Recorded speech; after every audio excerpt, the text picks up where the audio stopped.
सभी को नमस्कार। शब्दों का जादू और शब्दों का खजाना, भाषा है शब्दों का ताना बाना। अब तक हम जान चुके हैं कि हमारी भाषा अनेक प्रकार के शब्दों से मिलकर बनी है, जिसमें से एक प्रकार के शब्द हैं यौगिक शब्द। और इन यौगिक शब्दों के निर्माण का एक बड़ा माध्यम है समास। हमने पिछले वीडियोस में समास की एक यात्रा प्रारंभ की थी, जो आज संपूर्ण होने जा रही है। तो आइए पढ़ते हैं समास का 7वां भाग और आगे चलते हैं समास के बारे में बहुत कुछ जानने के लिए। आज हम समास के बारे में कुछ ऐसी महत्वपूर्ण बातें जानने वाले हैं, जिससे हमारे मन में उठने वाले अनेक प्रश्नों के उत्तर हमें मिल जाएंगे। सबसे पहले हम दोहरा लेते हैं समास के भेदों के नाम, जो हम अब तक पढ़ चुके हैं और समझ भी चुके हैं। समास के मुख्य रूप से 6 भेद होते हैं: तत्पुरुष समास, कर्मधारय समास, द्विगु समास, द्वंद्व समास, बहुव्रीहि समास और अव्ययी भाव समास। अब आप सोच रहे होंगे कि समास हम जान चुके हैं, समास के भेदों को समझ चुके हैं, तो अब क्या रह गया समास के बारे में समझने के लिए। उसी का उत्तर मैं आपको देने जा रही हूँ। समास पढ़ते हुए बहुत बार बहुत से लोगों को बहुत कठिनाई होती है। समास एक कठिन अवधारणा उन्हें नजर आती है और मन में ये उलझन पैदा होती है कि आखिर समास हमें पढ़ने क्यों पड़ते हैं, समास आखिर हमारी भाषा में शामिल क्यों होते हैं। बहुत सारे विद्यार्थियों के मन में ये उलझन है। आज मैं इसका जवाब आपको देती हूँ कि समास की हमारे लिए या हमारी भाषा के लिए क्या उपयोगिता है। हम सब जानते हैं कि समास का मतलब है संक्षिप्तीकरण। समास हमारे शब्दों, हमारे वाक्यों को संक्षिप्त बनाने में मदद करते हैं और संक्षिप्त बनने के बाद हमारे वाक्यों की स्पष्टता बढ़ जाती है, वे सरल हो जाते हैं, सुंदर बन जाते हैं। समास के प्रयोग से इस प्रकार हमारी भाषा प्रभावशाली, सुंदर, स्पष्ट और सरल बन जाती है। अब इन बातों का अर्थ समझने के लिए आइए एक उदाहरण देख लेते हैं। समास की उपयोगिता भाषा में, जैसे इस चित्र में आपको कुछ दिखाई दे रहा है। इस चित्र को हम वाक्य के रूप में इस प्रकार से लिख सकते हैं: राजमहल में पधारे हुए गुरुपुत्र का महाराज ने यथोचित आदर सत्कार किया। हम देख पा रहे हैं कि इस वाक्य में कई समस्त पद प्रयोग किए गए हैं। कौन कौन से? राजमहल, गुरुपुत्र, महाराज, यथोचित, आदर सत्कार। अब हम जानेंगे कि इन सामासिक शब्दों के स्थान पर यदि हम इनका विग्रह करके लिखते हैं तो हमारा वाक्य किस प्रकार से बनेगा। ये विग्रह किए हुए शब्द हमारे सामने आ गए हैं। राजा के महल में पधारे हुए गुरु के पुत्र का महान राजा ने वैसा आदर और सत्कार किया जैसा उनके लिए उचित था। हम देख पा रहे हैं कि ऊपर दिए गए सभी समस्त पदों का विग्रह इस प्रकार से हम लिखकर अपने वाक्य को दोबारा लिख सकते हैं, लेकिन इनका विग्रह करने के बाद हमारा वाक्य अत्यंत विस्तृत और एक प्रकार से नीरस हो जाता है। जबकि इन्हीं विग्रहों को यदि हम सामासिक रूप में लिख देते हैं तो हमारा वाक्य सुंदर, सरल और संक्षिप्त बन जाता है। इस प्रकार से हमारी भाषा में सुंदरता और गहराई लाने का कार्य करते हैं समास। यही भाषा के लिए उनकी उपयोगिता है। तो समास की उपयोगिता समझने के बाद अब मैं आपके सामने एक जादू प्रस्तुत करना चाह रही हूँ। जिन विद्यार्थियों को समास के नाम याद करने में कठिनाई आती है, उनके लिए एक जादू भरा सूत्र आपके सामने। इस सूत्र को ध्यान से पढ़िए। अ ब त क दा दा। कितना सरल सूत्र है, लेकिन इस सूत्र के माध्यम से हम समास के सभी भेदों के नाम सरलता से याद कर सकते हैं। जैसे अ से अव्ययी भाव समास, ब से बहुव्रीहि समास, त से तत्पुरुष समास, क से कर्मधारय समास, द से द्विगु और द से ही द्वंद्व समास।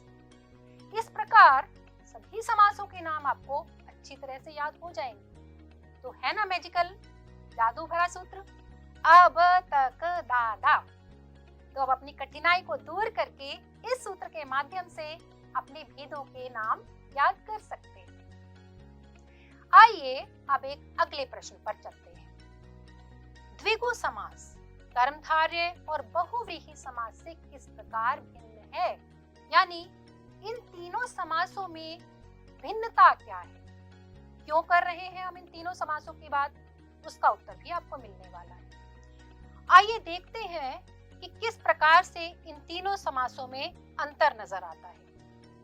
इन तीनों समासों में एक समानता है कि तीनों में विशेषण शब्दों का प्रयोग होता है, लेकिन अंतर के साथ। द्विगु समास का पहला पद संख्यावाचक विशेषण होता है और इसका समस्त पद एक समूह की ओर संकेत करता है। कर्मधारय समास का भी पहला पद एक विशेषण होता है जो दूसरे पद की विशेषता बताता है, लेकिन ये जरूरी नहीं है कि यह संख्यावाचक विशेषण ही हो, यह अन्य विशेषण भी हो सकता है। लेकिन द्विगु समास में पहला पद संख्यावाची ही होगा। इस प्रकार से बहुव्रीहि समास के दोनों ही पद मिलकर एक विशेषण बनाते हैं और किसी तीसरे ही पद की विशेषता बताते हैं जो वहां प्रधान माना जाता है बहुव्रीहि समास में। तो इस प्रकार से जो सूक्ष्म अंतर है तीनों समासों में, उसे हम इस प्रकार से समझ सकते हैं। तो तीनों समासों की विशेषता के बाद, अंतर के बाद, आइए एक अगली उलझन को सुलझा लेते हैं। बहुत सारे विद्यार्थियों के मन में एक और प्रश्न पैदा होता है। परीक्षा के समय आपके सामने कुछ समस्त पद ऐसे आ जाते हैं जहां आपको एक ही समस्त पद में लगता है कि इसमें तो कई समास हो सकते हैं। तो क्या एक ही समस्त पद में एक से अधिक समास भी हो सकते हैं? आइए इसका उत्तर समझ लेते हैं। यहाँ हमारे पास 3 समस्त पद हैं। इन समस्त पदों का विग्रह हम 2 प्रकार से कर सकते हैं। हमारा पहला समस्त पद है नीलकंठ। इसका विग्रह यदि हम करते हैं नीलाकंठ, तो इसके अनुसार इसका समास होगा कर्मधारय समास। लेकिन यदि हम इसका विग्रह करते हैं नीला है कंठ जिसका अर्थात शिव, तो इस विग्रह के अनुसार इसका समास होगा बहुव्रीहि समास। इसी प्रकार से हमारा अगला समस्त पद है पीतांबर। पीतांबर का विग्रह यदि हम लिखते हैं पीला अंबर, तो विशेषण विशेष्य आधार पर इसका समास होगा कर्मधारय समास। लेकिन यदि हम इसका विग्रह इस प्रकार से करते हैं पीला वस्त्र है जिसका अर्थात विष्णु, तो इस आधार पर इसका समास हम मानेंगे बहुव्रीहि समास। हमारा तीसरा समस्त पद भी इसी प्रकार है। तीसरा समस्त पद है महात्मा। यदि हम इसका विग्रह महान आत्मा लिखते हैं तो इसका समास होगा कर्मधारय समास। और यदि हम इसका विग्रह लिखते हैं महान आत्मा है जिसकी अर्थात गांधी जी, तो इसका समास माना जाएगा बहुव्रीहि समास। इसी प्रकार से कुछ और हम समस्त पद देख लेते हैं। यहाँ हमारा पहला समस्त पद है दशानन। अब यहाँ हम देखेंगे कि दशानन शब्द का समस्त पद का विग्रह हम 3 प्रकार से कर सकते हैं। कैसे? इसका पहला विग्रह है 10 मुखों का समूह, और आप समझ पा रहे होंगे कि 10 मुखों का समूह लिखने के आधार पर इसका समास माना जाएगा द्विगु समास। इसका विग्रह दूसरी प्रकार से हम कैसे लिख सकते हैं? 10 मुख यानी विशेषण विशेष्य आधार, और इससे इसका समास माना जाएगा कर्मधारय समास। तीसरा विग्रह कैसे कर सकते हैं? 10 मुख हैं जिसके अर्थात रावण, और इस आधार पर इसका समास होगा बहुव्रीहि समास। हमारा अगला समस्त पद है त्रिनेत्र। त्रिनेत्र में पहला पद संख्यावाची।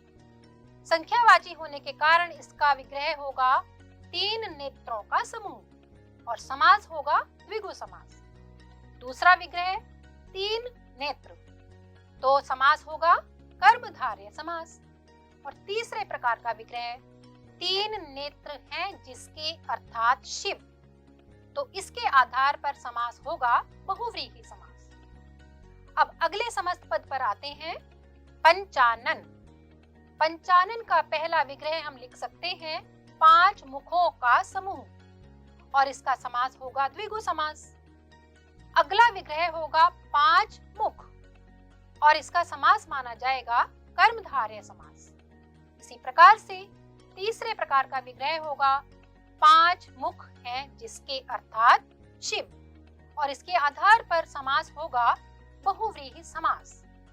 यहाँ पर हम समास का नाम कैसे निर्धारित करेंगे ये भी समझ लीजिए कि जिस प्रकार से हम विग्रह लिखेंगे उसी के आधार पर हम उसके समास का नाम भी लिखेंगे। तो निर्भर करता है कि हम उस समस्त पद का विग्रह कैसे कर रहे हैं, किस प्रकार से कर रहे हैं। हम अपनी परीक्षा में एक से अधिक समासों के नाम लिख सकते हैं, लेकिन शर्त यह है कि हमारा विग्रह समास के अनुसार ही लिखा जाना चाहिए। तो अब तक की संपूर्ण जानकारी के बाद और समास की संपूर्ण यात्रा पूरी करने के बाद आप अपनी जानकारी की जांच कर सकते हैं। इसलिए आपके लिए कुछ अभ्यास प्रश्न यहाँ दिए जा रहे हैं, इनके उत्तर खोजिए और अपने ज्ञान की जांच कीजिए, खूब परखिए और समासों का अभ्यास कीजिए। तो समास पढ़ने के बाद अगले वीडियो में हम अगला विषय लेकर आएंगे। तब तक के लिए नमस्कार।